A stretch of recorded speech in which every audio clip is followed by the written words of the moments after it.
Bonsoir et bienvenue dans ce nouveau numéro de Pulsation TV. Ce soir, focus sur la scoliose. Cette déformation de la colonne vertébrale débute le plus souvent durant la croissance et touche 7 fois plus de filles que de garçons. Dans 70% des cas, la cause est inconnue et on parle alors de scoliose idiopathique. Dans les autres cas, les scolioses sont d'origine malformative ou neurologique. Alors une scoliose est une déformation de la colonne vertébrale. C'est une déformation qui en général est progressive et qui a ceci de particulier, c'est qu'on la voit sur la radiographie de face, parce que normalement la colonne est rectiligne. Alors sur la radiographie de face, la colonne est courbe, mais pour qu'une scoliose soit structurale ou dangereuse ou progressive, il faut qu'elle ait une composante de déformation dans les trois plans de l'espace, aussi dans le plan transversal, c'est-à-dire une rotation de la vertèbre sur elle-même et dans le plan de profil avec un dos qui est trop plat.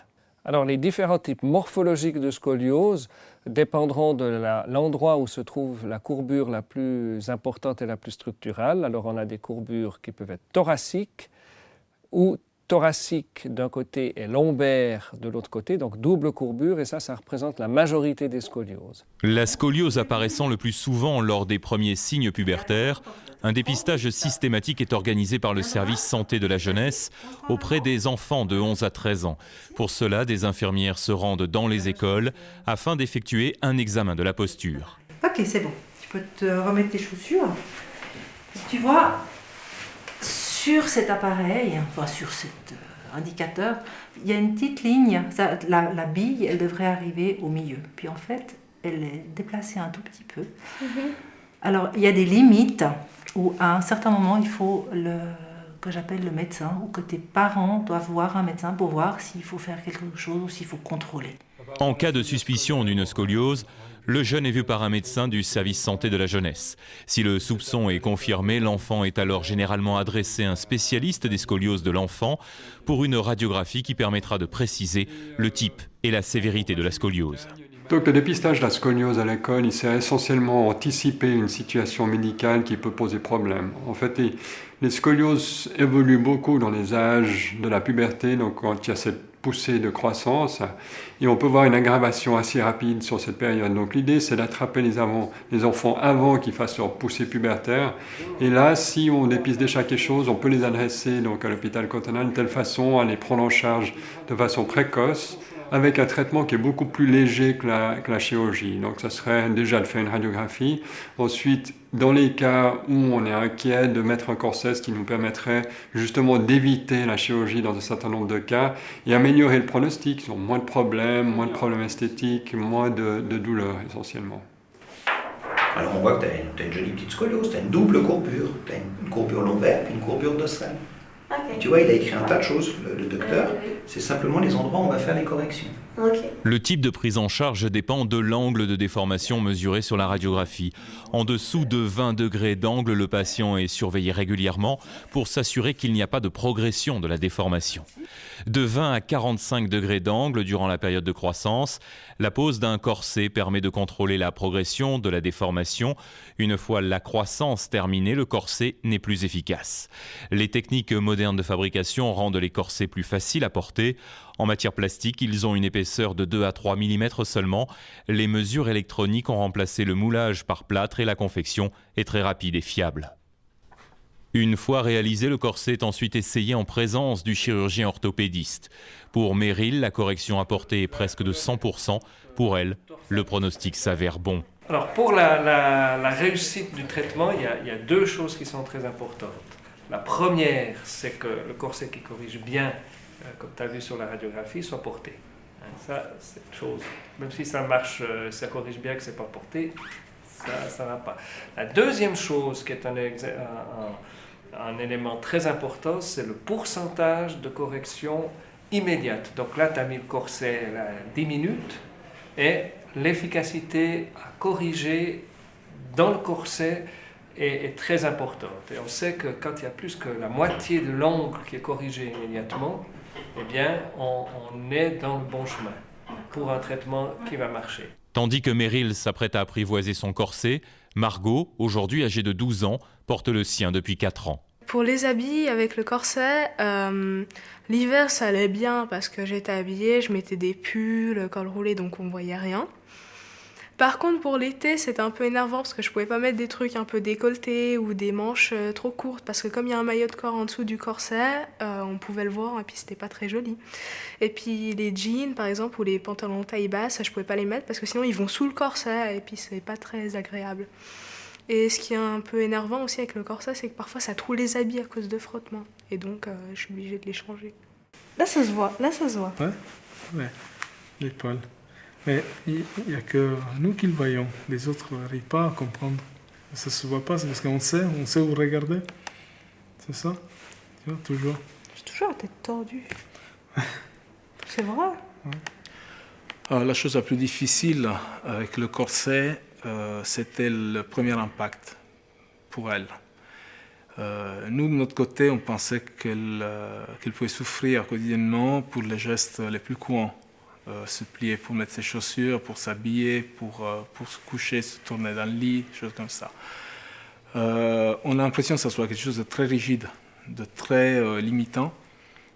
Mais en fait, une fois, 24 heures après, quand elle s'est rendue compte qu'elle pouvait tout faire comme avant, elle est allée au ski, elle a essayé avec ses skis et elle a vu que c'était normal. Et là, ça lui a fait un déclic. Donc, à ce moment-là, elle a accepté.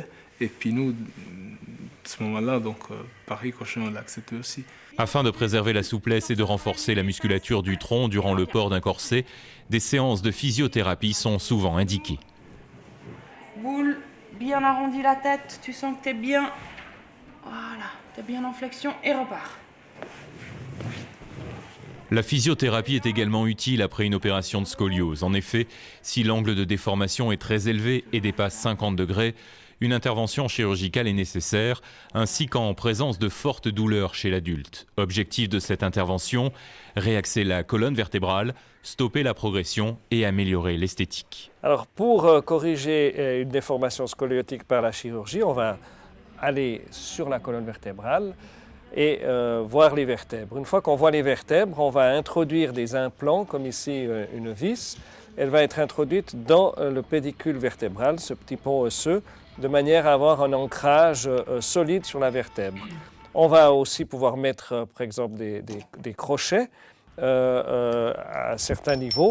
Et puis, en utilisant une tige rigide, on va forcer sur la tige et arriver à corriger la colonne de manière à la remettre dans une position rectiligne et physiologique. L'opération est effectuée sous contrôle étroit d'un électrophysiologiste qui veille en permanence à ce que la fonction de la moelle épinière ne soit pas perturbée. Chaque année, entre 50 et 60 patients, adultes compris, subissent cette opération d'une durée de 5 heures environ. Dans la majorité des cas, les résultats sont stables à long terme. Après l'opération, j'ai eu 2 mois de vraiment de grosse convalescence. J'ai dû rester ici, porter aucune charge, prendre des antidouleurs et aller chez la physiothérapeute.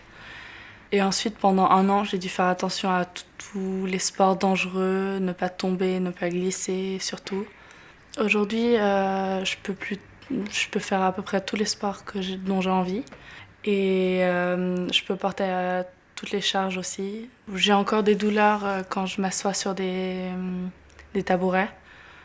J'ai pas l'impression d'être limitée dans mes mouvements, mais on me dit quand même, quand je bouge, il y a une partie de mon dos qui reste toute droite. Mais j'ai l'impression que je pourrais me rouler en boule et que ça changerait rien. Moi, je situerais quand même les difficultés d'une opération comme ça déjà avant. Dans le mois qui précède, il y a beaucoup de choses à faire, notamment emmener son enfant donner presque 1 litre de sang. C'est quelque chose qui n'est pas anodin. Puis ensuite, il y a le moment de l'opération qui est une semaine...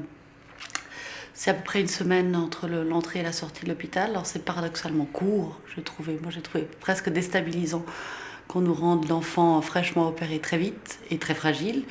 Mais en même temps, c'est un côté rassurant. Au bout de 5 jours, on les met debout, alors que le premier jour, on ne peut pas imaginer qu'un jour, ils soient de nouveau debout.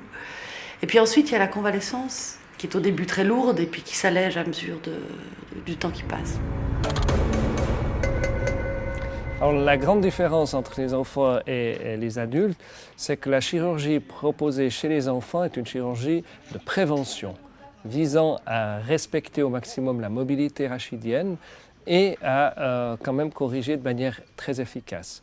Si l'on attend que l'adulte devienne douloureux pour qu'on l'opère, à ce moment-là, on devra faire des fusions plus longues, avec plus de risques et moins d'efficacité.